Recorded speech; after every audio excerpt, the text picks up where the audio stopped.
कुमार भाटी जी, और तो और प्रसपा कह रही है कि सैद्धांतिक रूप से वो आपके साथ है, कोई कुनीति तो पकड़िए, सड़क पर उतरिए तो नहीं, हम लोहिया जी के समाजवाद के साथ हैं। अच्छा, वो सपाही भी भटकते हुए नजर आ रही है। मैं भाई दीपक मिश्रा का भी बहुत सम्मान करता हूँ और माननीय शिवपाल यादव जी का भी बहुत सम्मान करता हूँ। मैं वो कोई व्यक्तिगत टिप्पणी तो नहीं करूंगा, लेकिन इतना जरूर कहना चाहूंगा कि ये बहानेबाजी किसी और इशारे पे चल रही है। आज बहानेबाजी है कि सड़क पर क्यों नहीं उतर रहे, कल चलिए सड़क पर घोषणा उतरेंगे तो कर दीजिए दूसरा आंदोलन की। मैं कह रहा हूं मैं आपके साथ रहूंगा, गिरफ्तारी देंगे इसी लखनऊ में, चलेंगे दोनों भाई जेल में, एक पैर जेल में एक पैर रेल में। घोषणा करिए, बात ना इधर उधर की बात करिए, बता कि काफिला क्यों लुटा, घोषणा करिए। सब कुछ होगा। आंदोलन में अगर हम आपके साथ न दिखे तो फिर आस्था जी आप स्वतंत्र हैं आईना दिखाने के लिए। ये इधर उधर की बात क्या? ठीक है दीपक जी, बात एक बार पूरी कर ले। राजकुमार भाटी जी 10 सेकंड बात पूरी कर लीजिए। भाटी जी, आस्था जी मुझे उत्तर प्रदेश मैं आ रही हूँ। आलोक जी एक बार ये बात पूरी कर लें। गंभीर और सशक्त और जागरूक विपक्ष की भूमिका में रहेगी। माननीय अखिलेश यादव जी शानदार विपक्ष के नेता हैं। उनकी पूरी शिवपाल जी को चिट्ठी लिखकर, चिट्ठी तो योगी जी को लिखना चाहिए कि ये टुटियां हो रही हैं, चिट्ठी शिवपाल जी को लिखी जा रही है। 4 लाइन शिवपाल यादव जी को टूटी। इस सवाल के जवाब में लिखी गई है। दीपक जी आप अच्छी तरह जानते हैं, जब आप देखिए वो गांव, हमारे गांव में एक कहावत है कि जो बहू को ससुराल नहीं आना होता तो छप्पर में सांप बताती है। ये बहानेबाजी सब समझते हैं, इसलिए जब जो समझदार परिवार होता है वो कह देता है कि अगर तुम्हें नहीं रहना घर में तो आप जाने के लिए स्वतंत्र हैं। तो ये तो एक शालीनता के साथ शालीन शब्दों में उन्हें कहा गया है, कोई आरोप नहीं लगाया गया, कोई उल्टी सीधी बात नहीं की। कुल मिलाकर आपने स्पष्ट कर दिया है कि बहुत सम्मानजनक तरीके से चाचा से नमस्ते कर ली है अखिलेश यादव ने और उनको उनके रास्ते पर आगे जाने के लिए छोड़ दिया है। और दीपक मिश्रा जी, अब प्रसपा आगे क्या रास्ता तय करती है, इस सवाल का जवाब आप खुलकर नहीं दे रहे हैं। आजम खान की आप तारीफ करते हैं, ओपी राजभर भी शिवपाल यादव की मैच्योरिटी और राजनीतिक और संगठन कुशल करता है, इस तरह की तारीफें करते हैं। मीटिंग्स आपकी हो रही है इधर उधर, लेकिन अभी भी आप कह रहे हैं कि हम अगर सरकार के खिलाफ कोई बड़ा मुद्दा बनेगा तो हम सपा का भी साथ दे सकते हैं। आलोक अवस्थी कुछ कहना चाह रहे हैं, सबकी बातें सुन रहे हैं। आलोक अवस्थी जी बोलिए। देखिए, मुझे आस्था जी साफ साफ ये कहना है कि जब आपने किसी चीज के लिए मेहनत न करके ना कमाया हो, आपको वो जो है उपहार स्वरूप दे दी गई हो, मैं बात अखिलेश यादव जी की कर रहा हूँ, तो संघर्ष से चीजें वो नेतागिरी नहीं आई है उनकी, उनको कृपा से प्राप्त हुई अपने पिता के, तो वो इस तरह का आचरण दिख रहा है। अरे हमारी सरकार 5 साल चल करके दोबारा से सत्ता में आसीन हुई है, 6 महीने का टाइम देने की कोई आवश्यकता नहीं है। ये आराम तलबी की आदत है, बड़े महलों में रहना जानते हैं, विदेशी गाड़ियों में चलना जानते हैं, छुट्टियां विदेशों में मनाते हैं, तो मेहनत कहाँ से उनसे हो पाएगी? मेहनत किया होता तो शिवपाल यादव बनते, मेहनत किया होता तो मुलायम सिंह यादव बनते। मेहनत तो अखिलेश यादव ने कभी करी नहीं है, हमने तो नहीं देखा सड़कों पे उनको उतरते हुए। तो या फिर से चुनाव जब आएगा उसके 3 महीने 6 महीने पहले जागेंगे, उसके पहले ये तमाम तरह के बहाने बनाते रहेंगे और जनता से दूर रहेंगे। मेरा इतना ही कहना है, चूंकि उसके लिए मेहनत या जनता के पैर में बीमारी कैसे फटती है ये वो नहीं जानते हैं। चांदी का चम्मच और सोने की तस्तरी से वो खाना खाते होंगे, महलों में रहते हैं, हम जरूर देखते हैं उनको। तो जो व्यक्ति जनता से कटा हुआ है, जनता के बीच में रहता नहीं है, वो संघर्ष भी नहीं करेगा और उसकी पार्टी इसीलिए गर्त में जा रही है। ठीक है संतोष पांडे हमारे साथ है। हाँ बोलिए राजकुमार भाटी जी, उसके बाद संतोष पांडे।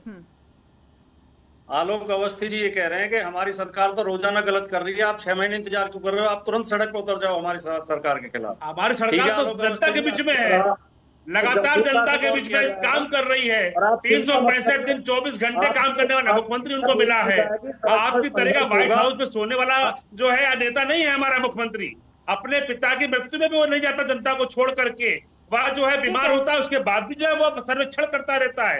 बाढ़ आती है तो गांव के अंदर घुस करके नदी के में, बाढ़ की नदी में जाकर के सेवा करता है वो।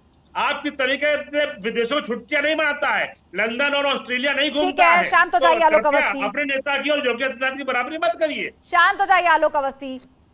ठीक है संतोष पांडे जी ये बताइए, सुभाषपा अब किस तरफ है?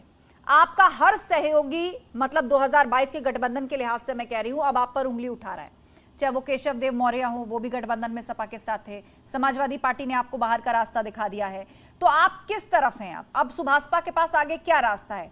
कहा यह भी जा रहा है, आप हवाई बातें कर रहे हैं, कभी बसपा का नाम लेते हैं, कभी भाजपा की तारीफ करते हैं, कभी बसपा में जाने की बात करते हैं, कभी आप समाजवादी पार्टी पर कोई आरोप लगाने लग जाते हैं, तो ये क्या चल रहा है सुभाषपा के अंदर? कोई भविष्य दिखाई दे रहा है इस तरह 2024 तक चलेंगे आप?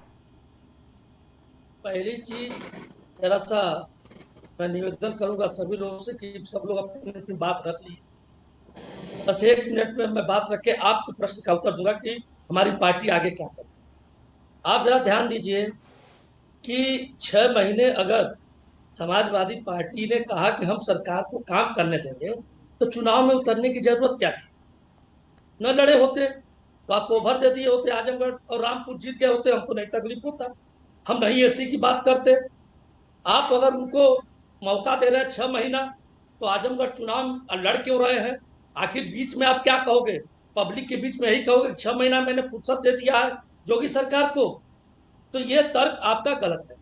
दूसरा तर्क, आस्था जी, अच्छा मुझे ये बताइए आप भी सरकार की किसी नीति का विरोध करेंगे या मैं बता रहा हूं यही बात, या फिर यही गुणा भाग रोज करेंगे? आज इसकी तारीफ कर दी, कल उसकी तारीफ कर दी, आज इस पर कोई फप्ती कस दी, इसी तरह मजाक माहौल बनाए रखेंगे या आप भी कोई विरोध करेंगे? मतलब बता रहे कि सुभाषपा के सामने अब रास्ता क्या है, आपका स्टैंड क्या है इस वक्त? आस्था जी, मैं बता रहा हूं, मैंने आपसे पहले कहा कि 1 मिनट के बाद मैं स्टैंड पे आ जाऊंगा। मेरी बात पूरा नहीं होने दे रही है। जो बात बार बार रटी जा रही है, आज तक जब से नेताजी ने कहा है कि एसी से निकलना चाहिए, ये उत्तर नहीं मिला कि क्यों नहीं निकले। यह इसका जवाब आना चाहिए कि आखिर कौन सी मजबूरी थी अखिलेश यादव कि वो एसी से बाहर नहीं निकले। आजमगढ़ नहीं, ये तो आप कह रहे हैं, सपा तो ये कह रही है कि पूरे उत्तर प्रदेश में साइकिल यात्रा अखिलेश यादव ने निकाली थी, आप उन्हें नसीहत देने लगे। कितनी पुरानी पार्टी है आपकी, सम्मान है ओपी राजभर का, लेकिन आप कह रहे हैं कि अखिलेश यादव ने कभी चुनावी मैदान में पसीना नहीं बहाया। वो तो मानते हैं कि सूरज को दिया दिखाने जैसी बात है, क्यों ले आपसे पॉलिटिकल एडवाइस? अच्छा, मैं हो गई बात आपकी खत्म। हाँ, वो मत ले, हमको कोई जरूरत नहीं है कि वो लेबैक करे मेरा दिया, लेकिन जब तक मैं उनके साथ था तो मेरी नैतिक जिम्मेदारी है कि जो कभी मुझे दिखेगी वो मैं बताऊंगा। ये हम लोग का आकलन है, हमारे पार्टी का आकलन है, पूर्वांचल के नेताओं का आकलन है कि अगर अखिलेश आगे होते तो हम आजमगढ़ जीत गए होते। हम अगर अपने आकलन को रख दिए, कौन सा गुनाह हो गया? इसका जवाब तो नहीं आया कि क्यों नहीं आया। बीमार थे, तबीयत खराब थी, कोरोना हो गया था, या डर गए थे, या योगी से फिक्सिंग थी, या 6 महीने का छूट दिए थे, इसका जवाब क्यों नहीं देते हैं लोग? क्यों अनावश्यक ओम प्रकाश राजभर पे लोग बोलते हैं बिना मतलब की बात? आप जरा समझिए।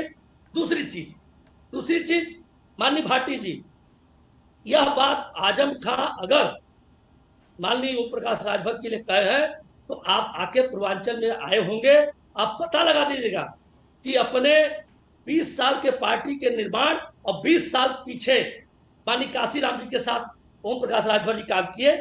जितना ये धूप और गाम और साइकिल और सड़कों पे सोए हैं, प्लेटफार्म पे सोए हैं, उतना कोई नेता नहीं सोएगा आज के युग। ठीक है, राजकुमार भाटी जी बोला करिएगा। अच्छा, आजम खां जी बोले। राजकुमार भाटी जी, गठबंधन दलों में से यदि कोई सलाह मशवरा दे रहा है, और जैसा बता रहे संतोष पांडे की कितना संघर्ष ओपी राजभर ने भी किया है, सुभाषपा के कार्यकर्ताओं ने भी किया, उनका एक संगठन है, तो क्या गठबंधन दल से सलाह नहीं ली जाती क्या? बिल्कुल। ठीक है, जवाब देंगे राजकुमार भाटी। अगर कोई व्यक्ति शांत हो जाइए संतोष जी। राजकुमार भाटी, 22 साल से जानता हूं, उन्होंने संघर्ष किया है, मैं तो कह रहा हूं। लेकिन ये कहना बिल्कुल निहायत ही गलत है कि चुनाव के बाद अखिलेश जी एसी से नहीं निकले। अखिलेश जी का कोई सप्ताह खाली नहीं गया चुनाव के बाद, कोई एक सप्ताह खाली नहीं गया जब उन्होंने किसी न किसी जिले का दौरा न किया हो। जहां पुलिस ने जाती की है उनके घर अखिलेश जी पहुंचे हैं, कहीं कोई मृत्यु हो गई है उसके घर अखिलेश जी पहुंचे हैं, कहीं छोटी छोटी मीटिंगों में अखिलेश जी पहुंचे हैं, नुक्कड़ों पर अखिलेश जी पहुंचे हैं, बच्चों को लैपटॉप बांट रहे हैं, प्रतिभाशाली आजमगढ़ क्यों नहीं कर रहे हैं, इसका जवाब दीजिए, को सम्मानित कर रहे हैं।